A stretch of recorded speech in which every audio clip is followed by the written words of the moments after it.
भारत की राजनीति में एक नाम ऐसा है जिसके खिलाफ चुनाव लड़ना किसी भी विपक्षी पार्टी के लिए आसान नहीं रहा। नरेंद्र मोदी 2014 में सत्ता में वापसी, 2019 में पहले से भी बड़ा जनादेश और 2024 में जब बीजेपी अकेले बहुमत से पीछे रह गई तब भी एनडीए ने सरकार बनाने के लिए पर्याप्त सीटें हासिल कर ली। लेकिन सवाल यह है, आखिर मोदी को हराना इतना मुश्किल क्यों है? क्या वजह सिर्फ मोदी की प्रसिद्धि है या फिर इसके पीछे बीजेपी का संगठन, चुनावी रणनीति, गठबंधन की राजनीति, मजबूत ब्रांड और विपक्ष की कमजोरियां भी जिम्मेदार है? आज की इस डॉक्यूमेंट्री में हम इन्हीं सवालों का जवाब समझेंगे। नरेंद्र मोदी सिर्फ एक राजनेता नहीं बल्कि भारतीय राजनीति में एक मजबूत राजनीतिक ब्रांड बन चुके हैं। उनकी राजनीति में व्यक्तिगत नेतृत्व की भूमिका बेहद महत्वपूर्ण है। बीजेपी का चुनावी अभियान अक्सर सरकार की नीतियों के साथ साथ मोदी के नेतृत्व को भी केंद्र में रखता है। यानी चुनाव कई बार सिर्फ बीजेपी बनाम विपक्ष नहीं रहता, बल्कि ये सवाल बन जाता है, मोदी बनाम कौन? यही व्यक्तिगत ब्रांड विपक्ष के लिए चुनौती पैदा करता है, क्योंकि विपक्ष को सिर्फ बीजेपी की नीतियों का मुकाबला नहीं करना होता, बल्कि एक ऐसे नेता का भी सामना करना होता है जिसकी देश भर में पहचान मजबूत है। मोदी की ताकत को समझने के लिए सिर्फ प्रधानमंत्री को देखना पर्याप्त नहीं है, इसके पीछे एक विशाल राजनीतिक संगठन भी है। बीजेपी की चुनावी मशीनरी बूथ स्तर तक काम करने के लिए जानी जाती है। चुनाव के दौरान मतदाताओं तक पहुंचना, प्रचार को अलग अलग क्षेत्रों के हिसाब से ढालना और स्थानीय मुद्दों को राष्ट्रीय नैरेटिव से जोड़ना, ये सभी चुनावी रणनीति का हिस्सा होते हैं। यही वजह है कि मोदी के खिलाफ चुनाव लड़ने वाली पार्टी को सिर्फ एक लोकप्रिय नेता का मुकाबला नहीं करना पड़ता, उससे एक बड़े संगठनात्मक ढांचे का भी सामना करना पड़ता है। 2014 का चुनाव भारतीय राजनीति में एक बड़ा बदलाव लेकर आया। बीजेपी ने लोकसभा में अपने दम पर बहुमत हासिल किया और नरेंद्र मोदी प्रधानमंत्री बने। अब कहानी का सबसे महत्वपूर्ण हिस्सा, 2024 में बीजेपी को 240 लोकसभा सीटें मिली, यानी बीजेपी अपने दम पर बहुमत के आंकड़े से नीचे चली गई।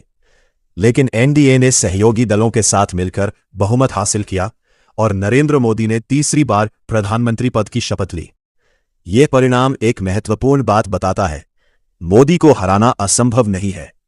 2024 ने दिखाया कि बीजेपी की सीटें कम हो सकती है और विपक्ष अपनी स्थिति मजबूत कर सकता है। लेकिन साथ ही यह भी दिखा कि मोदी के नेतृत्व वाला एनडीए अभी भी सरकार बनाने की स्थिति में रह सकता है। यही कारण है कि 2024 के बाद मोदी की राजनीति को समझने के लिए सिर्फ बीजेपी की सीटें देखना पर्याप्त नहीं है, एनडीए की पूरी ताकत को देखना जरूरी है। अब सवाल आता है, अगर मोदी को हराना संभव है तो विपक्ष के सामने सबसे बड़ी समस्या क्या है? सबसे पहली समस्या है एक साझा नेतृत्व। विपक्ष में कई बड़े नेता हैं, लेकिन अगर जनता के सामने यह स्पष्ट ना हो कि चुनाव जीतने के बाद प्रधानमंत्री कौन बनेगा, तो विपक्ष का कैंपेन कमजोर पड़ सकता है। दूसरी समस्या है विपक्षी दलों के बीच सीटों का तालमेल। भारत जैसे देश में चुनाव सिर्फ राष्ट्रीय मुद्दों पर नहीं जीता जाता, राज्य दर राज्य समीकरण बदल जाते हैं।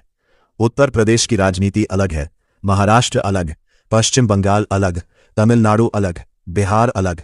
इसलिए मोदी को हराने के लिए विपक्ष को सिर्फ राष्ट्रीय स्तर पर एकजुट होना नहीं होगा, उसे राज्यों के स्तर पर भी प्रभावी रणनीति बनानी होगी।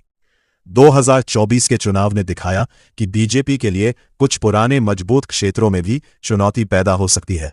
उत्तर प्रदेश इसका बड़ा उदाहरण रहा। वहां बीजेपी को 33 सीटें मिली, जबकि समाजवादी पार्टी ने 37 सीटें जीती और कांग्रेस ने 6 सीटें हासिल की।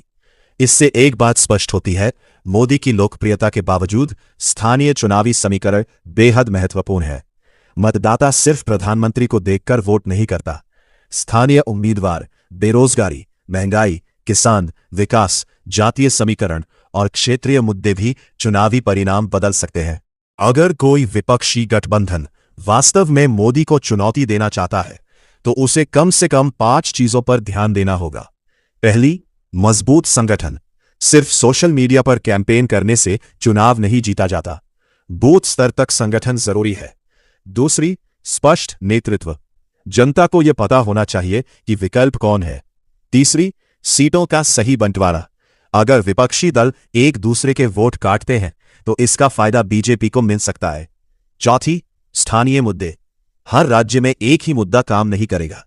और पांचवी, सकारात्मक नैरेटिव। सिर्फ मोदी को हटाओ कहना पर्याप्त नहीं होगा, विपक्ष को यह भी बताना होगा मोदी के बाद क्या।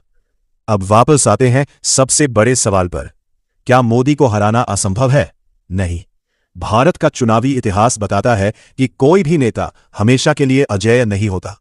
2024 में बीजेपी का 303 से घटकर 240 सीटों पर आना खुद इसका उदाहरण है। लेकिन मोदी को हराना आसान भी नहीं है, क्योंकि उनके पास एक मजबूत व्यक्तिगत ब्रांड, एक बड़ा संगठन, देशव्यापी पहचान, चुनावी रणनीति और एनडीए का गठबंधन ढांचा है। इसलिए विपक्ष के सामने चुनौती सिर्फ मोदी की लोकप्रियता को कम करना नहीं है, उसे एक विश्वसनीय राजनीतिक विकल्प तैयार करना होगा। और अगली बार जब कोई कहे मोदी को हराना नामुमकिन है, तो सवाल यह होना चाहिए, क्या कोई नेता वास्तव में अजेय होता है? 2024 ने दिखाया कि बीजेपी की ताकत को चुनौती दी जा सकती है, लेकिन उसी चुनाव ने यह भी दिखाया कि मोदी का राजनीतिक नेटवर्क और एनडीए का गठबंधन अभी भी बेहद प्रभावशाली है। आखिरकार लोकतंत्र में अंतिम फैसला किसी नेता, पार्टी या सर्वे का नहीं होता, फैसला जनता करती है। और भारत की राजनीति में अगली बड़ी लड़ाई शायद ये होगी, क्या विपक्ष मोदी को सिर्फ चुनौती देगा या फिर वास्तव में एक मजबूत विकल्प बन पाएगा? ये फैसला आने वाले चुनावों में होगा। आपके हिसाब से मोदी को हराने के लिए विपक्ष को सबसे पहले क्या बदलना चाहिए? कमेंट में अपनी राय जरूर बताइए।